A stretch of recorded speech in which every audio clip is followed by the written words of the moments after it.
안녕하세요. 한윤부동산입니다. 자, 금리 인상으로 집값 잡겠다는 한은 과연 가능할지 한번 생각해 보겠습니다.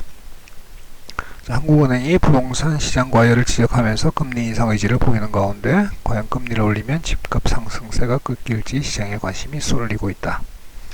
상당수 전문가는 지금과 같은 상황이라면 별 효과가 없을 것이라는 의견을 내놓고 있다.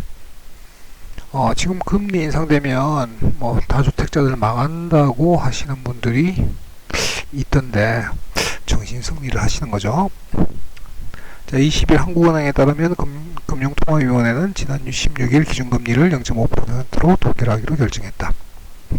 사상 최저금리가 계속됐지만 시장은 오히려 민감하게 반응했다. 같은 날 국고채 현물금리는 3년물 금리가 10bp, 100bp가 1%입니다. 이상 오르고 1년물 금리와 2년물 금리도 각각 6bp, 12bp 상승했다. 자, 금리 인상 시동거는 하는 부동산이 타깃이다. 자, 시장이 이같이 반응한 이유는 하는 기재에 흐르는 금리 인상 기류 때문이다. 금리 인상은 지금 대부분 다 어느 정도 예상을 하고 있는 상황이죠. 경제가 활발해지면서 우리나라 같은 경우에는 내수는 그렇지만 수출 기업들이 굉장히 좋은 호실적을 구가하고 있죠. 근데 지금 현재 0.5%에서 인상을 하게 되면 0.25%를 인상할 건데 0.25% 두 번 해봐야 1%입니다. 일본이 한때 2% 7%로 급격하게 올려서 부동산에 충격을 줬던 그런 식의 금리 인상이 이루어지지 않을 거라는 얘기입니다.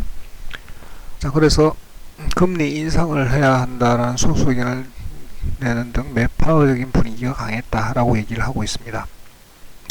자, 금리 인상을 하게 되면 금리 인상이 부동산 가격을 잡을 거다라는 생각은 시중에 있는 풍부한 유동성으로 기인해서 부동산 가격이 올랐다라는 생각을 기재에 깔고 있는 거죠. 근데 과연 지금 풍부한 유동성만으로 부동산 가격이 상승을 한 것일까요?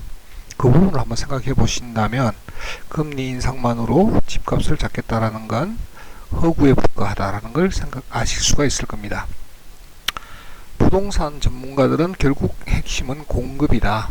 과거에도 금리 높다고 집값 내리지 않아. 2000년대, 2006년, 2007년 그 당시에도 금리가 상승을 했는데 집값도 여전히 같이 상승을 했죠. 그래서 금리를 대폭 인상하지 않는 한 금리를 올리게 되면 실제 부담을 느끼는 사람은 전세입자들이 됩니다. 전세 자금 대출을 받은 전세입자들이 금리 인상에 따른 부담을 느끼게 될 것이고요. 자, 윤지혜 부동산 114 수승연구원은 현재 부동산 급등 현상의 가장 큰 원인은 공급 부족이다.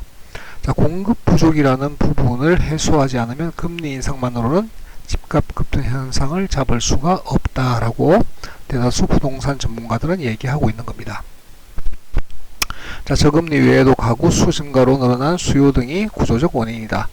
즉, 인구가 줄기 때문에 주택이 필요 없어진다라고 주장하시는 분들이 있는데 가구들이 분화를 하죠. 내 식구가 살다가 아들, 딸이 세대원을 구성해서 나가게 되면 한 가구에서 세 가구로 늘어나는 겁니다. 여러분들이 생각하셔야 될 것은 사람 수가 주택을 구매하는 게 아니고요.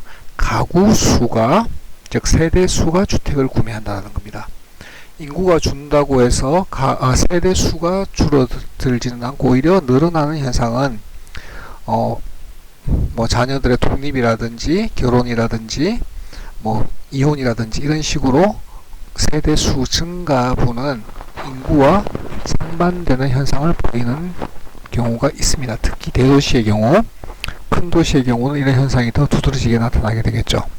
그래서 서울은 인구가 계속 줄어왔지만 세대 수가 증가하고 있기 때문에 즉 수요는 늘어나게 되고 공급이 이루어지지 않아서 집값 상승의 원인이 된 것인데 그걸 시중에 있는 풍부한 유동성만이다 라고 사고를 하게 되면 금리를 올리게 되면 집값이 떨어질 것이다 라는 단편적인 생각을 하게 되는 것 같습니다.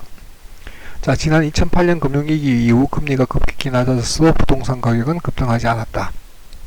오히려 금리 인상이 경기 회복 기대감으로 해석돼 집값이 올랐던 적이 더 많다라는 점을 염두에 두어야 한다라고 얘기하고 있습니다.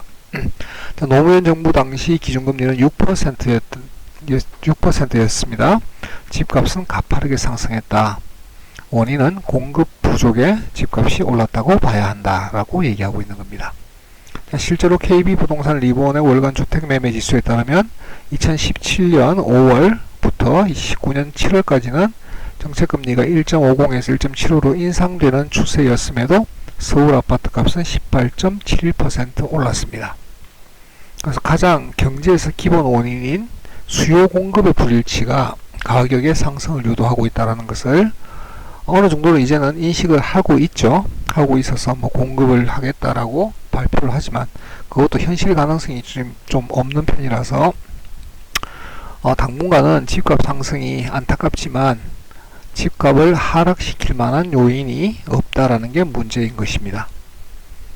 자, 심교원 건국대 부동산학과 교수는 금리가 인상되면 대출이 줄어드니 부동산 시장도 안정될 가능성은 있지만 환율, 인플레이션, 고용 창출 등 거시경제 부담 때문에 금리를 무턱대고 올릴 수도 없을 것이고요.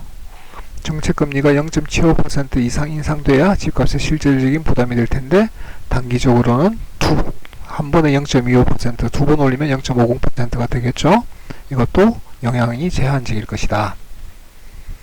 자, 금리 인상이 레버리지 효과를 줄이고 이자 부담은 키워 단기 차익을 기대하는 투자 패턴은 줄어들겠지만 연내 한 번 0.25% 인상 수준으로는 큰 영향을 미칠 것으로 보기 힘들다. 내년 초 추가 인상을 통해 금리를 1%까지 올리면 주택담보대출 금리가 3% 초반까지 오르면서 규제지역에 6억 이상 주택대출이 사실상 막혀 시장이 진정될 수 있다. 이것도 저는 그렇게 보진 않습니다. 다만 이 경우에도 가격 하락은 기대하기 힘들고 상승세가 완화되는 수준의 것일 것이다 라고 전망했다랍니다. 그래서 가장 큰 문제가 뭐냐면 전세 시장에 부담이 된다는 거죠. 이율이 상승하게 되면 전월세 시장에서 그 충격을 세입자들이 받을 가능성이 높다라는 게 부작용이 될 것이라고 생각합니다. 전세보증금 대출로 충당하던 세입자들의 수요가 줄고 월세 대신 전세보증금으로 은행이자 소득을 선택하는 집주인이 늘어날 수 있지만 0.25% 인상 정도로는 효과를 보기가 어렵다. 자, 당분간은 임대차 시장에 오히려 부담을 주는 방향으로 작용할 가능성이 있다라고 내다보고 있답니다. 자, 결론적으로 말씀드리겠습니다. 금리 인상으로 집값 잡겠다는 한은 부동산 시장에서는 못 잡을 것이다 라고 전문가들이 예상하고 있다라는 겁니다. 제가 생각해도 시중에 있는 풍부한 유동성 지금 7월 현재 3,385조 원의 유동성이 있다고 합니다. 자, 이것을 금리 인상을 함으로써 유통화폐량을 줄인다고 해서 공급이 없는데 공급 부족으로 인한 집값 상승분을 과연 잡을 수 있을까? 힘들지 않겠나라는 생각을 하게 됩니다.